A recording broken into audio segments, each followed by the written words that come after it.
సంతాన రహితులనుగా చేసి మీ పశువులను హరించి మిమ్మల్ని కొద్ది మందిగా చేసేస్తాడంట. ఆ ఖడ్గ మృగాలు వచ్చి బిడ్డలను తినేస్తాయి. ఖడ్గ మృగాలు వచ్చి మీ బిడ్డలను తినేస్తాయి.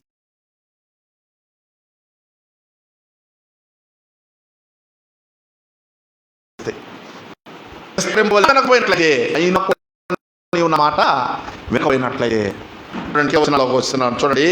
విరోధముగా నడిచిన ఎడల, మూడోసారి చెప్తున్నాడు. మరలా మొదటి స్టేజ్లో ఏం చేస్తానన్నాడు, అక్కడ ఏం చెప్తున్నాడు, బైబిల్ ఉన్న వాళ్ళందరూ కూడా తెరిచిపెట్టండి, చదవండి, ఏముందో చూడండి, నెమ్మదిగా చదువుకోండి. నిలబడ్డా దేవుడు మనకు విరోధంగా నిలవబడతాడంట. ఏం చేస్తాడు నిలవబడి విరోధంగా అంటే, నేనే మీ పాపమును బట్టి 7 అంతలా మిమ్మలను దండించదను, మీ పాపమును బట్టి, అవిధేయతను బట్టి, మీరు లోబడనొల్లని వారుగా ఉండడాన్ని బట్టి మీరు మీ కుమారుల మాంసము తినే స్థితిలోనికి నెట్టివేయబడతారు. ఇదేనా చెప్పింది? దాస్యములో నుండి, ఐగుప్తులో నుండి తీసుకొని వస్తూ దేవుడు తన ప్రజలకు చెప్పిన మాటలు, ఈ మాటలు తరతరములకు గుర్తుంచుకోవాలి కదా. యెహోషువ గ్రంథములు అంటాడు కదా, నేను నీకు బోధించిన ఈ నీ బిడ్డలకు నీవు నేర్పించమాట. తెలుసు దేవుడు ఏ నిబంధన ఏర్పాటు చేశాడో తెలుసు, కానీ నిబంధనను మీరిపోతున్నారు ప్రజలు, కట్టడలను మీరిపోతూ ఉన్నారు, పాపములోనే జీవిస్తూ ఉన్నారు, సరి చేసుకోవడానికి ఇష్టపడటం లేదు. ఎవరు చుట్టం లేదులే అనుకుంటున్నారు, మనకలాగానే అనుకుంటున్నారు వాళ్ళు కూడా. వాళ్ళు అనుకున్నట్టే మనం కూడా అనుకుంటున్నాం. ఇప్పుడు ఎవరు చుట్టం లేదులే, ఎవరు గమనించటం లేదులే. యెహోవా కన్ను భూమి అందంతటా సంచారము చేయుచున్నది. దేవుడు తన కను దృష్టి చేత నీ అంతరంగమును పరిశీలించువాడు, పరిశోధించువాడు. మర్చిపోతున్నాం, వాక్యం తెలుసు కానీ మనం గమనంలో ఉంటల్లా.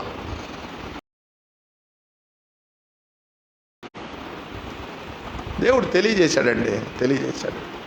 అంతేకాదు ద్వితీయోపదేశ కాండంలో కూడా ఈ యొక్క మాటలు, ద్వితీయోపదేశ కాండంలో కూడా తెలియజేస్తూ ఉన్నాడు. ఈ యొక్క కట్టడల గురించి, వారు చేసేటువంటి పాపమును బట్టి ఏం జరిగిద్దో వాళ్ళకి తెలియజేస్తూనే ఉన్నారు.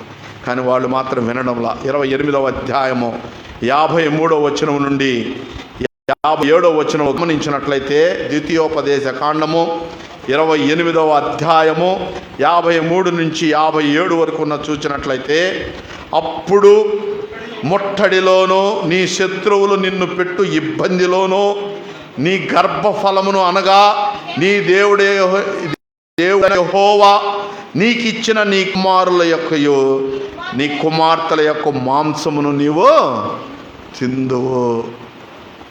దేవుడు ముందుగానే తెలియజేశాడు. ఎప్పుడు జరిగిందని చెప్పాడు. ఇవన్నీ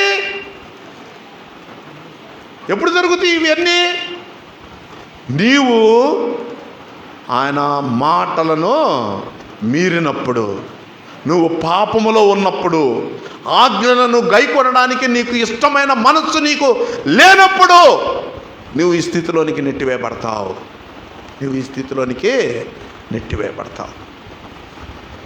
ఈ షోమ్రోను పట్టణమునకు ఈ సిరియా దేశపు రాజు ముట్టడి వేయడం ద్వారా ఈ కుమార్తెల యొక్క తమ పిల్లల మాంసం తింటున్నారంటే కారణం ఏమిటి? ఇప్పుడు ఈ ప్రజల యొక్క పాపము 3వ స్టేజ్కి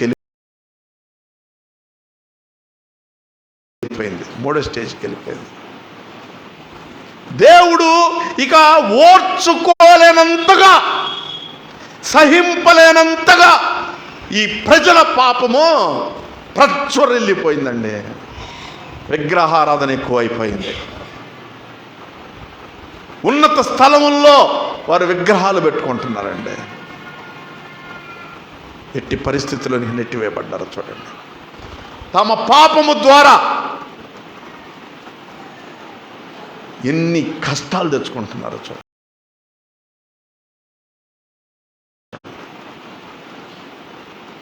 ఈ మాటలు విన్నప్పుడు రాజు గుండె పగిలిపోయి తన వస్త్రాలు చింపుకున్నాడంట. వస్త్రాలు చింపుకొని నడిచి వెళ్తా ఉంటే ప్రజలంట ఆ వస్త్రపు ఆ చినుగులో గోనె పట్ట కనపడిందంటండి. అప్పుడు రాజు ఉగ్ర అంటే కోపముతో ఏమంటున్నాడు తెలుసా? షాపాతు కుమారుడైన ఎలీషా యొక్క తల ఈ దినమున అతని పైన ఉండకుండునుగాక. అంటే బట్టలు చింపుకొని కన్నీటితో నడుస్తూ ఉన్నాడు అంటే మనం అనుకుంటున్నాము దిగులుతో భారముతో ఈ పని చేశాడు అనుకుంటున్నాం కదా. కాదు కాదు కాదు కాదు దిగులుతో భారముతో చేయలే ఈ పని, కోపముతో. అంత మాత్రమే కాదు, దైవజనుణ్ణి, దేవుని యొక్క ప్రతినిధిని చంపాలనుకుంటున్నాడండి. కోపంతో కూడా బట్టలు చెప్పుకుంటున్నాడు. విరిగి నలిగిన హృదయంతో బట్టలు చెప్పుకోవట్లే. ఇక్కడ ఆ మాటని ఆలోచిస్తే ఎలీషా తల నరికేయాలి అని సేవకుడిని కూడా పంపుతున్నాడండి. ఎలీషా వల్ల కదా ఇది జరిగింది. మనకి ముందు అధ్యాయంలో చూస్తే గొప్ప సిరియా దేశంలోకి ఏం జరిగిందో తెలిసింది. ఒక దైవజనుడిని చంపాలన్న కోపం రౌద్రంతో తన బట్టలు చంపుకున్నాడు, అంతేగాని పశ్చాత్తాప హృదయంతో కాదు. యోనా ఆ యొక్క నినివే పట్టణానికి సువార్తను ప్రకటించినప్పుడు ఆనాటి రాజు కూడా గోనె పట్ట కట్టుకుని బూడిదలో కూర్చున్నాడు. ఎట్టి హృదయంతో? విరిగి నలిగిన హృదయంతో కూర్చున్నాడు. అందుకే తన ప్రజలను ఉపవాసం చాటించాడు. ఎడ్లు పశువులు కూడా నీళ్లు తాగకూడదు అన్నాడండి. విరిగి నలిగిన హృదయంతో బూడిదలో కూర్చొని దేవుని వైపు చూసి ప్రార్థన చేశాడు కాబట్టి దేవుడు కనికరించాడు. ఈయనెందుకు బట్టలు చెప్పుకున్నాడు? రౌద్రంతో కోపంతో దైవజనుడిని చంపాలనుకుని బట్టలు చెప్పుకొని అంత కోపం వచ్చింది. వీళ్ళ తండ్రి కూడా అట్టడే, ఆహాబు. యెజెబెల్ను భార్యను చేసుకున్న తర్వాత ఎవరిని చంపాలనుకుంటాడండి? ఎలీషా గురువు ఏలియాని చంపాలనుకుంటాడు. ఎవరిని? ఏలియాని. వాళ్ళు కూడా అంతే అనుకుంటున్నారు. అదే స్వభావం. దైవజనుడు అంటే భయం లేదు, దైవజనుడు అంటే గౌరవం లేదు, దైవజనుడు హెచ్చరిస్తూ ఉంటే లోబడే స్వభావం లేదండి, లోబడే స్వభావం లేదు. మీరు కానీ గమనించినట్లయితే రాజుల మొదటి గ్రంథము 18వ అధ్యాయం 17వ వచనము, రాజుల మొదటి గ్రంథము 19వ అధ్యాయం 2వ వచనాల్లో ఈ మాటలు చూస్తారు. తన తండ్రి ఆహాబు ఏం చేశాడో సమయం లేదు, నేను వివరించి చెప్పను. కానీ సమయం ఉంటే ఇంటికి వెళ్ళి చదువుకోండి. కోపముతో దైవజనుడిని చంపాలనుకొని తన బట్టలు చింపుకొని రౌద్రంతో వెళ్ళిపోతూ ఉంటే చూడండి, గమనించండి. అంత మాత్రమే కాదు, 32వ వచనంలో అయితే ఎలీషా తన ఇంట కూర్చుని ఉండగా పెద్దలను అతనితో కూడా కూర్చుండి ఉన్నప్పుడు రాజు ఒక మనిషిని పంపెను. రాజు ఒక మనిషిని ఎలీషా దగ్గరికి పంపించాడండి. ఏం చేయటానికి తెలుసా? ఆయన తల తీసుకొని రమ్మన్నాడు. చూడండి ఏమంటున్నాడు. ఆ పంపబడిన వాడు ఎలీషా యొద్దకు రాకమునిపే అతడు ఆ పెద్దలను చూచి, ఈ నరహంతకుని కుమారుడు నా తలను కొట్టివేటుకుని ఒకను పంపి ఉన్నాడని మీకు తెలిసినదా? కాబట్టి అతన్ని గేట్లోకి రాకముందు తలుపుతో నెట్టేయండి అంటున్నాడు. ఆ నరహంతకుని కుమారుడు నా తలను తీసుకోవడానికి ఒక దాసుడిని పంపించాడు అని అంటున్నాడు. అప్పుడు అంటున్నాడు, చూడండి మనం కానీ ముందుకు వెళ్ళినట్లయితే 33వ వచనంలో, ఆ దూత అతని యొద్దకు వచ్చెను. అంతటా రాజు, ఈ కీడు యెహోవా వలనైనది, నేను ఇక ఎందుకు యెహోవా కొరకు కనిపెట్టి ఉండవలనెను. అప్పుడు ఎలీషా రాజుతో ఇట్లా, నేను ఈ కీడు రావడానికి గల కారణం ఏమని తీర్పు తీర్చాడండి రాజు? ఈ కీడు ఎందుకు వచ్చింది? అరపావురు బెట్ట 5 రూపాయలు ఎందుకు అమ్మబడుతూ ఉంది నా దేశంలో? తల్లులు బిడ్డలను వండుకొని ఎందుకు తింటున్నారు? కారణము యెహోవా దేవుడు అంట. కారణము యెహోవా దేవుడు. అది అతని రాజు యొక్క జ్ఞానం. మనం కూడా చాలాసార్లు అయ్యా నేను ప్రార్థన చేస్తాను, చర్చికి వెళ్తే కష్టాలు వచ్చినాయా, ఇట్లా చెప్పేవాళ్ళు ఎక్కువయ్యారు ఇప్పుడు నాకు. నేను బాగున్నాను బయట ఉన్నప్పుడు, చర్చికి వచ్చినప్పుడు కష్టాలు ఎక్కువైనాయి అంట. చర్చికి వస్తే కష్టాలు ఎక్కువ అవుతాయా? అట్టి భ్రమల్లో ఉండగాకండి. నీ పాపం వల్ల నీకు శ్రమలు, దేవుని విడిచిపెట్టడం వల్ల నీకు శ్రమలు, ఆరాధింపవలసిన రీతిగా ఆరాధింపకపోవటం వల్ల నీకు శ్రమలు, నీకు బాధలు, ఇబ్బందులు. అది మర్చిపోయి నేను ప్రార్థనకి వెళ్తున్నాను కాబట్టి నాకు శ్రమలు వస్తాయని చెప్పుకుంటున్నారు. తప్పుడు విధానాలతో తప్పుడు స్టేట్మెంట్లు ఇవ్వగాకండి. ఈ రాజు కూడా ఇంతటి కీడున కారణము యెహోవా దేవుడు అని చెప్తే కాదు కాదు కాదు అని చెప్తున్నాడు. చూడండి ఏమంటున్నాడు ఎలీషా భక్తుడు. అప్పుడు ఎలీషా రాజుతో ఇట్లా, నేను యెహోవా మాట ఆలకింపుము. నువ్వు ముందు యెహోవా మాట వినవయ్యా. నీ సొంత జ్ఞానంతో నువ్వేదో ప్రవర్తిస్తున్నావు ఎందుకు? మనం కూడా మన ఇష్టానుసారంగా ప్రవర్తిస్తుంటాం. బైబిల్ ఏం చెప్పిందో తెలుసుకో, సేవకుడు ఏం చెప్తున్నాడో వినం, మన ఇష్టానుసారంగా మనం చేసేస్తాం. అక్కడ ఏదో నష్టం వస్తుంది, లేదా అక్కడ ఏదో ఎదురు తిరుగుతుంది, ఏదో కష్టం వస్తుంది, ఇబ్బంది వస్తుంది, అప్పుడు వచ్చి ఏడుస్తాం. ఆయన మాట వినాలి ముందు మనం. నువ్వు ఏ పని చేసేటప్పుడైనా సరే ఆయన మాట కొరకు కనిపెట్టు. ఎలా మాట్లాడతాడు? నేను మొట్టమొదటిగానే చెప్పాను, బైబిల్ నీతో మాట్లాడిద్ది, సేవకుడి ద్వారా నీతో మాట్లాడతాడు దేవుడు. ఈ మధ్య కొత్త రకం బయలుదేరారు చాలా కాలం నుంచి. దేవుడు నా కల్లో వచ్చి చెప్పాడు. దేవుడు కల్లోకి వచ్చి చెప్పడమ్మా, ప్రత్యేక పరిస్థితులు ఎవరికైనా చెప్తాడేమో కానీ ఎవరు పడితే వాళ్ళకి దేవుడు దర్శనం ఇవ్వడు. దేవుడు వాక్యంతోనే మాట్లాడతాడు.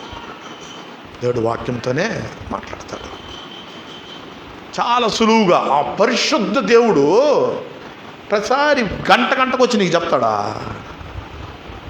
ఎంత అవివేకం అండి! మోసపుచ్చే మాటలు అవన్నీ కూడా నమ్మగాకండి. మోషే భక్తుడు, నా ఇల్లంతటిలో నమ్మకమైన వాడు సాత్వికుడు అని చెప్పాడు దేవుడే. ఆయనకి ఆయన చెప్పుకోవటం దేవుడు బిరుదిచ్చాడు. నేను నిన్ను చూస్తానంటే ఏమన్నాడు? నేను నిన్ను చూస్తానంటే ఏమన్నాడు? నువ్వు నన్ను చూడలేవు, చూస్తే చచ్చిపోతావు అన్నాడు. నేను నిన్ను దాటి వెళ్తాను, బండ సందులో నుంచి నువ్వు నా వెనుక భాగమును చూడమన్నాడు. ఆయనకంటే శ్రేష్ఠులు నీవు నేను. రా ప్రభనగా నేరుగా వచ్చి నాతో బలి మాట్లాడాడు రాత్రి ఎదురు కూర్చొని. ఏంది ఆ మాటలు? పిచ్చి మాటలండి, పిచ్చి మాటలు. మన సంఘం అలా ఉండకూడదు. అవును, దేవుడు వాక్యంతో నాతో మాట్లాడాడని చెప్పండి. ఎలీషా అంటున్నాడు రాజుతో, నీవు దేవుని మాట వినుము. దేవుడు ఒక గొప్ప కార్యం చేయబోతున్నాడు. చూడు ఏమిటో ఏమంటున్నాడంటే, యెహోవా సెలవిచ్చినది ఏమనగా, రేపు ఈ వేళకు షోమ్రోను ద్వారమందు రూపాయి ఒకటింటికి ఒక మానిక సన్నని పిండియు, రూపాయి ఒకటింటికి 2 మానిక ఎవలను అమ్మబడును. క్షామమేమో పిల్లలను వండుకొని తింటుంటే దేవుని భక్తుడు, దేవుని దాసుడు రాజుతో చెప్తున్న మాట ఏంది? 1 రూపాయికి సన్నని పిండి, 1 రూపాయికి 2 మానికల ఎవలు అమ్మబడతాయి అంట. అరపావురు రూపాయట 5 రూపాయలు అమ్ముతూ ఉంటే రూపాయికి 2 మానికలు ఎట్ట దొరికింది? అప్పుడు అంటున్నాడు, ఆ మాటలు వింటున్నటువంటి రాజు దగ్గర ఉండేటువంటి ఒక అధిపతి అంటున్నాడు, అందుకు ఎవని చేతి మీద రాజు ఆనుకొని ఉండునో ఆ అధిపతి యెహోవా ఆకాశమందు కిటికీలు తెరచినను అలాగు జరుగునా అని దైవజనుకి ప్రత్యుత్తరం ఇయ్యగా, అతడు నీవు కన్నులార దానిని చూచెతవు కానీ దాన్ని నువ్వు తినక ఉందు అని అతనితో చెప్పాను. నువ్వు చూస్తావు, బట్ నువ్వు దాన్ని తినలేవు. అంటే నీ జీవితం ముగిసిపోద్ది కదా, చూడటం వరకే నువ్వు. ఇది దేవుని యొక్క మాట, ఇది దేవుని యొక్క మాట. అలా చెప్పి ఎలీషా భక్తుడు వెళ్ళిపోతాడు. ఆ సమయంలో ఏం జరిగిందో తెలుసా? ఆ సమయంలో అప్పుడు పట్టణపు గుమ్మమునొద్ద 4 కుష్ఠరోగులు ఉండగా, ఆ పట్టణపు గవిని దగ్గర 4 కుష్ఠరోగులు ఉన్నారు.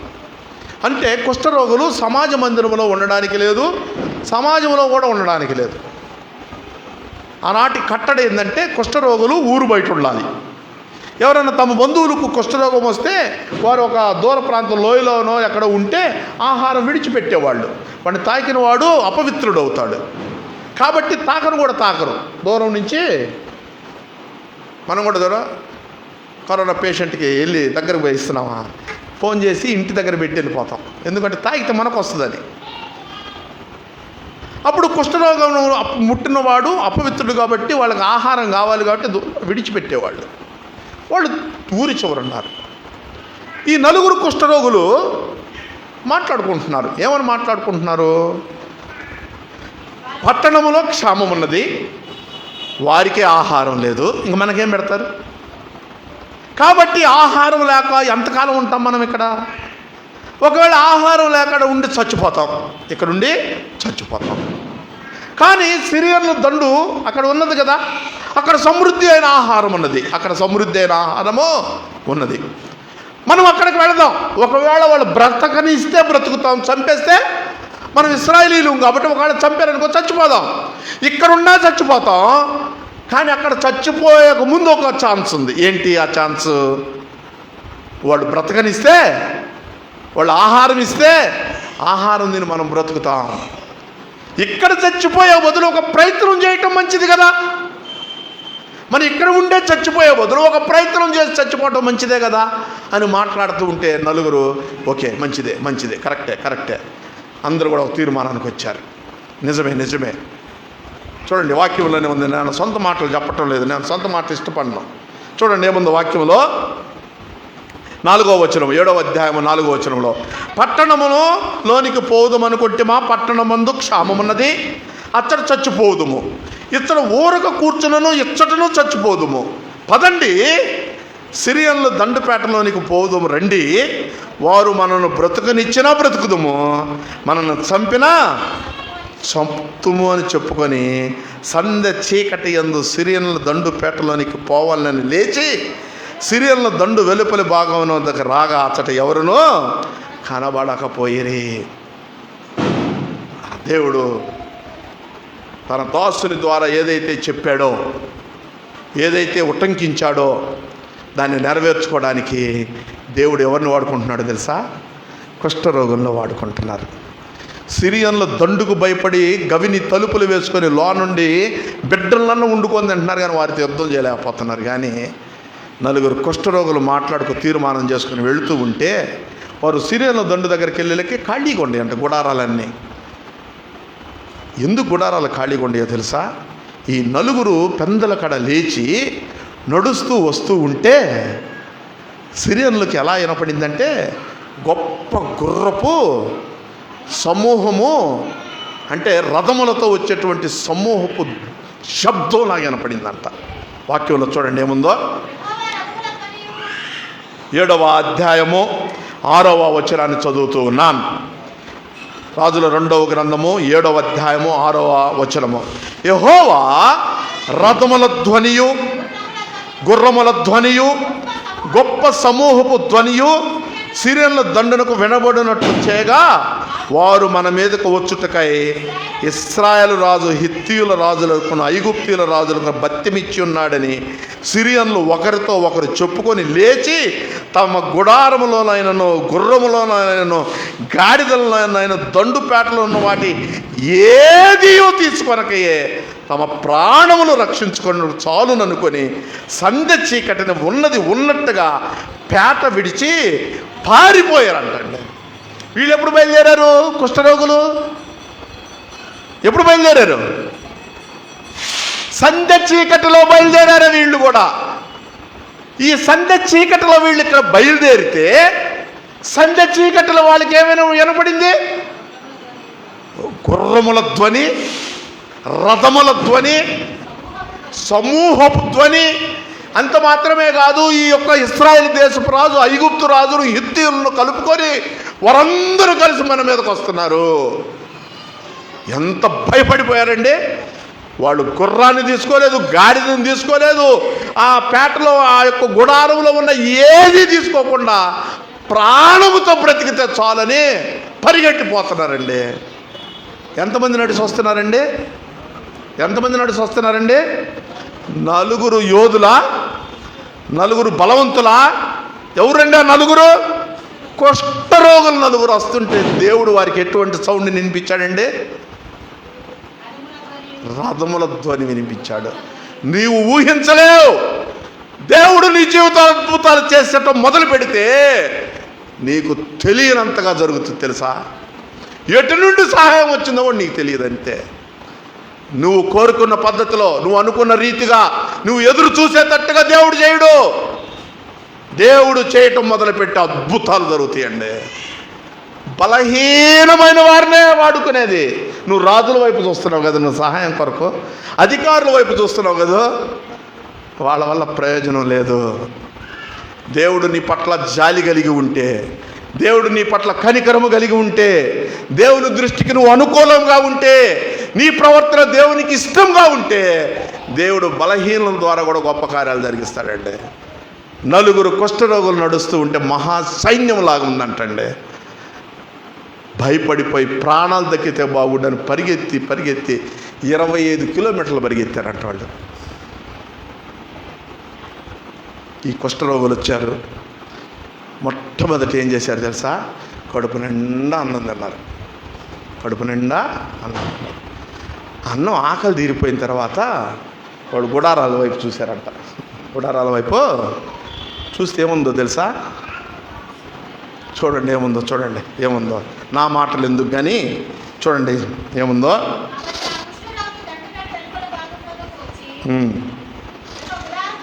ఒక గుడారమున చొచ్చి భోజన పానములు చేసి అచ్చట నుండి ఏం తీసుకుంటున్నారండి? వెండి బంగారము బట్టలను ఎత్తుకొని పోయి దాచిపెట్టి తిరిగి వచ్చి మరి ఒక గుడారమున చొచ్చి అచ్చట నుండి బంగారము వెండి మళ్ళీ బట్టలు ఎత్తుకొని పోయి మరలా దాచిపెట్టి మరలా వస్తున్నారండి. వారికి ఆహారమే దొరకదు అనుకుంటుంటే ఏం దొరుకుతుందండి? వెండి బంగారము, శ్రేష్టమైన వస్త్రాలండి. శ్రేష్టమైన నేను అనుకుంటాను వాళ్ళు మోయలేనంత ఎత్తుకొని ఉంటారు. నేను ఆలోచిస్తున్నా, నేను డ్రీమ్ చేస్తుంటా. ఇప్పుడు వాక్యం చదివేటప్పుడు నేను డ్రీమ్ చేస్తుంటా. ఎట్ట చేసి ఉంటారు? అన్నం తిన్నారు, మంచి పానీయం తాగారు, సరే చూశారు గుడారంలో ఎవ్వరు లేరు, చుట్టూ కలే చూశారు, ఎవరు లేరు.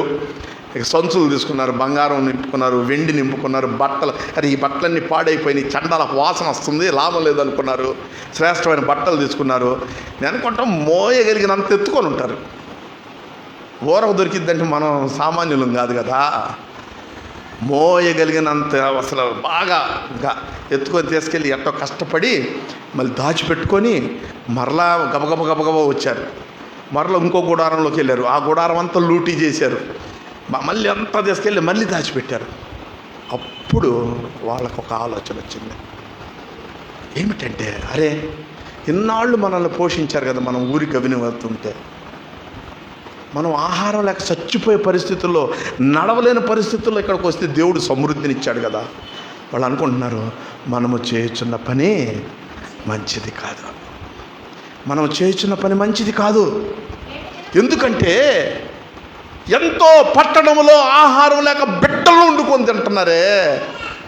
ఇది శుభవర్తమానము కదా, వారికి సమృద్ధి ఇక్కడ ఉన్నది కదా. వారికి కూడా తెలియజేస్తే వాళ్ళు కూడా వచ్చి తింటారు కదా, వారికి కూడా ఆహారం దొరికింది కదా. వారి ఆలోచన చూడండి, దేవుడే ఆలోచన పుట్టించాడు వాడికి. వారు నడుస్తున్నప్పుడు రథముల ధ్వని వినిపించిన దేవుడే ఇప్పుడు వాళ్ళలో ఒక తలంపుని కలగజేస్తూ ఉన్నాడు. వాళ్ళు ఒక తీర్మానం చేసుకున్నారండి, ఒక మంచి తీర్మానం చేసుకున్నారు. మనము చేస్తున్న పని మంచిది కాదు. చూడండి ఏమంటున్నారో మనం కానీ గమనించినప్పుడు 9వ వచనంలో, వారు మనము చేయుచున్నది మంచి పని కాదు, నేటి దినము శుభవర్తమానము గల దినము, మనం ఊరుకునేలా తెల్లవారు వరకు మనం ఇచ్చట ఉండి లేడలా ఏదో ఒక అపాయము మనకు సంభవించును కనుక మనం వెళ్ళి రాజు ఇంటి వారితో ఈ సంగతి తెలియజెప్పుదామని ఒకరితో ఒకరు చెప్పుకొని బయలుదేరి పట్టణానికి వచ్చారండి. ఆ పట్టణానికి వచ్చి ఆ భవనం దగ్గరకు వచ్చి మరి లోనకు రావడానికి లేదు కదా, ఆ ద్వారపాలకులను పిలిచి, అయ్యా అక్కడ సమృద్ధి అయిన ఆహారం ఉంది, బంగారం ఉంది, వెండి ఉంది, తిండి ఉంది, ఏది కావాలంటే అది ఉందయ్యా, ఊరకనే ఉందయ్యా, రెండయ్యా. ఈ ద్వారపాలకులు రాజును దగ్గర ఉన్నటువంటి వారికి వర్తమానం చెప్పారు. ఇగో ఈ వర్తమానం వచ్చింది, ఏందో చూడండి. అర్ధరాత్రి వీళ్ళు తీర్మానం చేసుకుంది, ఎప్పుడు తెల్లవారితే ఏదైనా అపాయం జరగచ్చు. రాత్రులే ప్రయాణం చేశారంటండి, రాత్రులు ప్రయాణం చేశారండి. ఎందుకు ప్రయాణం చేశారు? ఇది శుభవర్తమానము. ఇదేంటి? శుభవర్తమానము. ఈ శుభవర్తమానం రేపు దాకుంటానికి వీల్లేదు, ఇప్పుడే వెళ్ళిపోవాలి, ఇప్పుడే చెప్పాలి. వారు కూడా తెలుసుకోవాలి, వాళ్ళు కూడా అనుభవించాలి. అది వాళ్ళ కోరిక.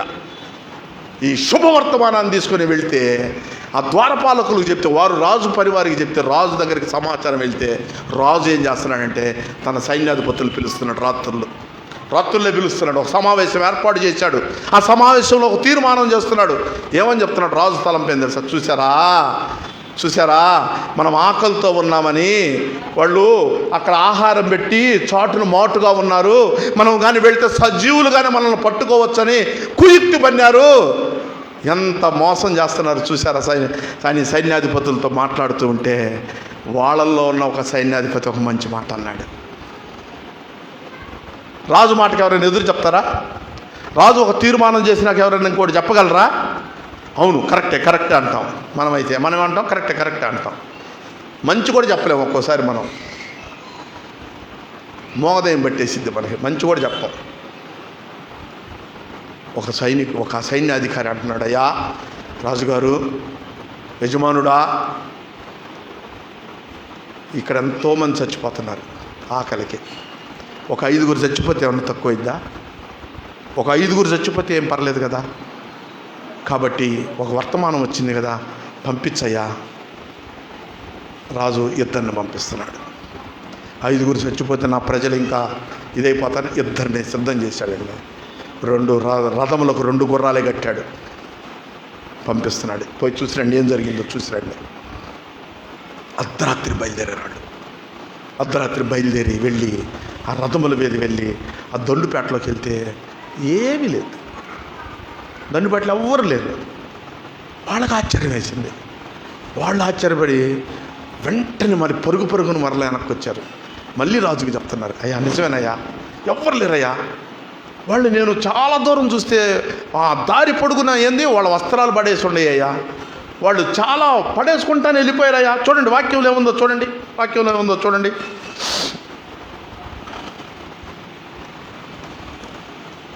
14వ వచనంలో చూడండి. 14వ వచనము 7వ అధ్యాయము 14వ వచనంలో,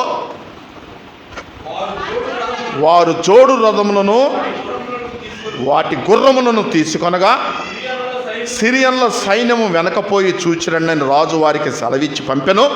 కాబట్టి వారు వెనుక యోర్దాను నది వరకు పోయి సిరియన్లు తొందరగా పోయినంత లెక్క పారవేసిన వస్త్రములను సామానులను చూచి ఆ దూతలు తిరిగి వచ్చి రాజు సంగతి తెలియజెప్పారండి.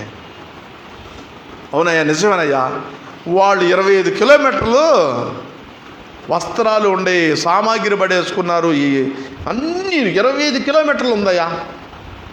వెంటనే రాజు ఏం చేస్తున్నాడంటే చూడండి, జనులు బయలుదేరి సిరియనుల దండుపేటలను దోచుకొనిది. చూడండి, మొత్తం వెళ్ళిపోయారండి. రాజు వెంటనే ఆజ్ఞ ఇచ్చాడు, అందరూ వెళ్ళిపోయారండి. సిరియను దండు ఆ గుడారాల దగ్గరికి వెళ్ళిపోయారు. మొత్తం రథాల మీద తీసుకొని వచ్చేసారు. మొత్తం తెచ్చి రాజు సముఖం దగ్గర పెట్టాడు. అప్పుడు రాజు అంటున్నాడు, ఒక అధిపతిని నియమించి అమ్మమన్నాడండి. రూపాయి ఒకటింటికి సన్నని పిండి, రూపాయి ఒకటింటికి 2 బానికల ఎవలో అమ్మబడేటట్టుగా ఏర్పాటు చేశాడండి. గమనించండి, పట్టణంలో ఏముందండి? క్షామం ఉన్నది. ఎటువంటి క్షామం ఉన్నది? బిడ్డలను చంపుకునే క్షామం ఉందండి.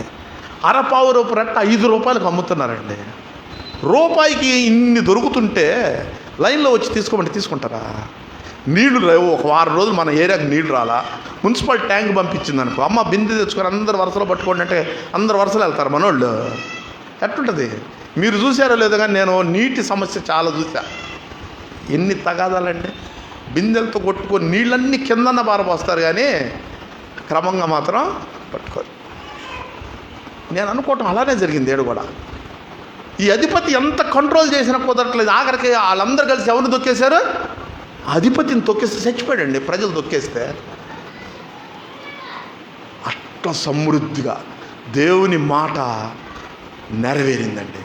రూపాయి ఒకటింటికి 2 మానికల ఎవలో, రూపాయి ఒకటింటికి 1 మానిక సన్నని పిండి అమ్ముతూ ఉంటే ప్రజలు కొనుక్కొని, ఎవరైతే ఈ మాట చెప్తూ ఉన్నప్పుడు ఉండి ఆకాశపు వాకిళ్ళు దేవుడు తెరిచినా ఇది జరిగిద్దా అని అన్నాడు అధిపతి, అది కన్నులార చూచాడు కానీ ప్రజల చేత తొక్కబడి చచ్చిపోయాడు. ఇది ఒక చరిత్ర. పరిశుద్ధాత్మ దేవుడు సూటిగా ఇప్పుడు నీతో మాట్లాడుతున్నాడు. అమ్మా జాగ్రత్తగా వినండి, అయ్యా జాగ్రత్తగా వినండి. ఇప్పుడు నువ్వు చేస్తున్న పని మంచిదేనా? ప్రియమని ఏమని బిడ్డలారా, మీరు చేస్తున్న పని మంచిదేనా? నువ్వేం చేస్తున్నావు? యథార్థంగా ఉంటున్నావా? నమ్మకంగా ఉంటున్నావా? వాక్యానుసారం నీ బ్రతుకున్నదా? దేవుని కట్టడలో ఉన్నావా? మీరు ఉన్నావా? నువ్వు పనిచేసే స్థలాల్లో నువ్వు ఎలా ఉన్నావు? నువ్వేం చూస్తున్నావు? ఏం చూస్తున్నావు? నీ సెల్ ఫోన్ తల్లిదండ్రులు కొనిచ్చారు కదా, ఏం చూస్తున్నావు? నువ్వు చేస్తున్న పని మంచిదేనా? నీ బ్రతుకు ఎలా ఉంది? యథార్థంగా ఉందా నీ బ్రతుకు? నమ్మకంగా ఉన్నావా సమాజంలో? ఆలోచించుకో. నీ పాపం వల్ల నువ్వు కృంగిపోయావు. నీ పాపపు ఆలోచన వల్ల, దేవుని కట్టలను మీరటం వల్ల నీకు శ్రమలు, బాధలు, ఇబ్బందులు, అది దేవుడు నీకు కలుగజేసి నీవు కావమ్మా. ఒకవేళ విశ్వాస పరీక్ష కొరకు నీకు శ్రమలు వస్తే దేవుడు నీకు తోడుగా ఉంటాడు, నిన్ను నిలువబెడతాడు. షడ్రక మెషక అబేద్నెగోకు శ్రమలు వచ్చినాయి, అగ్నిగుండంలో పడవేయబడ్డారు, కానీ వారి వెంట్రుక కాలిన వాసన కూడా రాలేదే. దేవుని యొక్క దూత ఆవరించి వారిని సంరక్షించింది కదా. ఒకవేళ శ్రమల్లో, బాధల్లో నువ్వు కాలిపోతూ ఉన్నావంటే అది నీ పాపము ద్వారానే, నువ్వు మీరటం ద్వారానే, నువ్వు దేవుని ఆజ్ఞకు లోపడకపోవటం ద్వారానే శ్రమలు పెరిగిపోతున్నాయని గ్రహించు. సరి చేసుకోవడానికి సమయం ఉన్నది. దేవుడి వాక్యం అందుబాటులో ఉన్నప్పుడు లోబడటానికి నేర్చుకో, బోధించు. ఒకసారి పరిశీలన చేసుకో, నేను చేస్తున్న పని మంచిదేనా? నా ప్రభువు నేను ఒక పాపంలో ఉన్నప్పుడు నన్ను చూచి, నన్ను కనికరించి, నన్ను పిలిచాడే. ఆయన నా కొరకు సిలువలో రక్తం కార్చాడు కదా. పాప క్షమాపణ, మారు మనసుతో వచ్చాను కదా. వచ్చినటువంటి నేను ఇప్పుడు ఎలా ఉన్నాను? దేవుడు నిన్ను సూటిగా అడుగుతున్నప్పుడు ఎలా ఉన్నావు? నీ ఆత్మీయ జీవితం ఎలా ఉంది? ఇప్పుడు తొలి ప్రేమను పట్టుకొని ఉన్నావా? కోల్పోయావా? ఆలోచన చేయి. నువ్వు చేయుచున్న పని మంచిదేనా? ఓకే, అన్నీ బాగున్నాయి, కానీ సువార్త ప్రకటిస్తున్నావా? ఇది శుభవర్తమానం కదా, ప్రజలు నశించిపోకూడదు కదా. ఈ శుభవర్తమానాన్ని తీసుకొని ఆకలితో అలమటిస్తున్న షోమ్రోను ప్రజలను ఎలా జ్ఞాపకం చేసుకున్నారో, ఆ కుష్ఠరోగులు వాక్యము లేక నలిగిపోతున్న, పాపముతో మునిగిపోయినటువంటి ఈ ప్రజలకి ఒక్కసారైనా సువార్త చెప్పావా? వాళ్ళ ప్రజల పట్ల నీకేం బాధ లేదు కదూ, విచారం లేదు కదూ, నీ బిడ్డలు మారు మనసుకు రాలేదు, వారి గురించి కన్నీటితో ప్రార్థన చేయట్లేదు కదా, నువ్వు మారు మనస్సు కావాలని కోరుకోవటం లేదు కదా.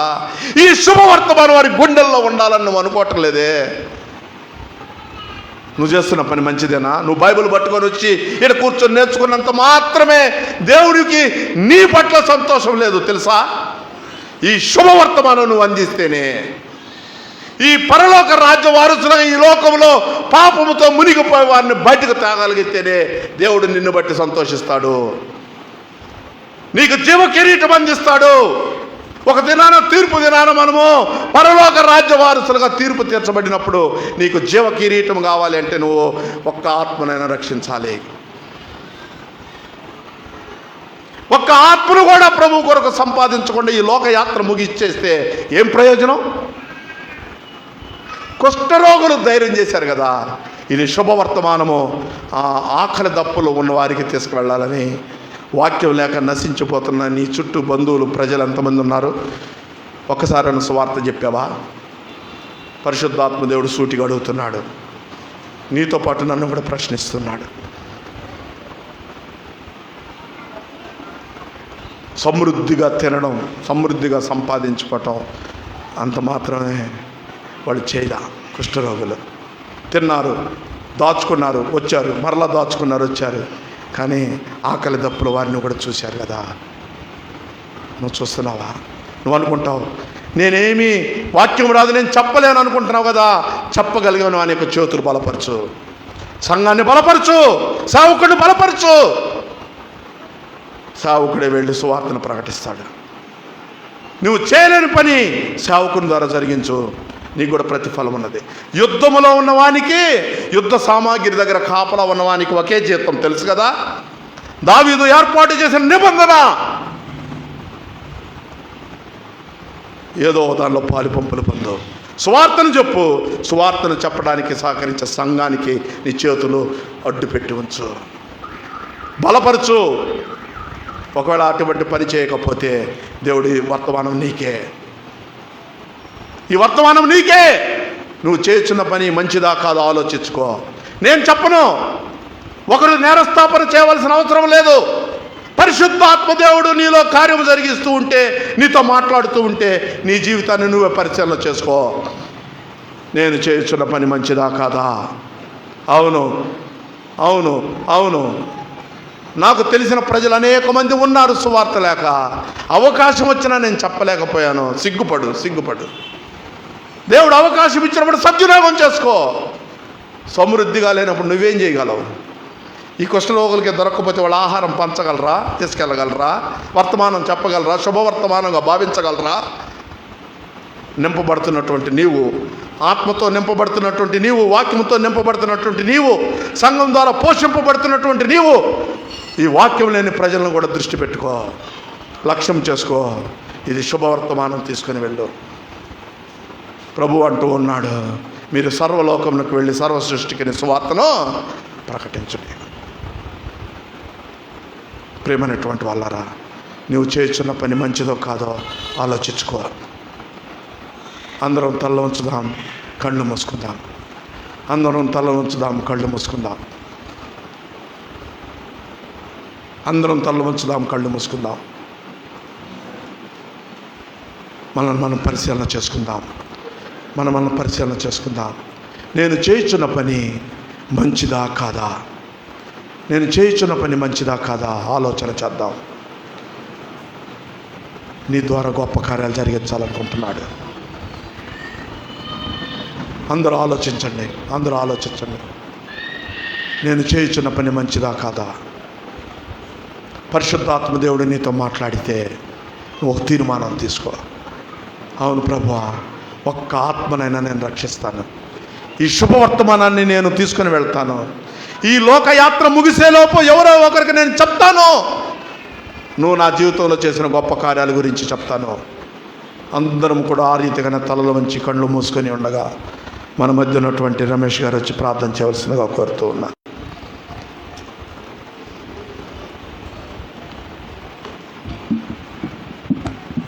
దయగలిగిన యేసు ప్రభువా, కనికరం కలిగిన దేవా, ఉదయకాలము నాయన మీ దాసుడు నాయన జోసఫ్ అన్న గారిని మా ఎదుటి నిలబెట్టి మీ ఆత్మాభిషేకంతో నింపి మీరు మాతో మాట్లాడినటువంటి మాటలను బట్టి ప్రభువా మీకు వందనములు ప్రభువా, స్తోత్రములు నాయన. ప్రభువా దినాల్లో నాయన సిరియా రాజు బెనహేదెదు ఆ షమ్రోను ముట్టడి వేసి ఉంటుండగా ప్రభువా ఆ షమ్రోను పరిపాలిస్తున్నటువంటి రాజు ఆహాబు కుమారుడైనటువంటి అహజ్యా ప్రభా మీ వైపు తిరక్క మీ మీద అనుకునక మనుషుల సహాయం మీద, అధికారుల సహాయం మీద అనుకున్నాడు. ప్రభా అధికారి విశ్వాసమై ఉండటం వల్ల ఓ ప్రభా దేశంలో గొప్ప క్షేమము కలిగి ఉన్నది.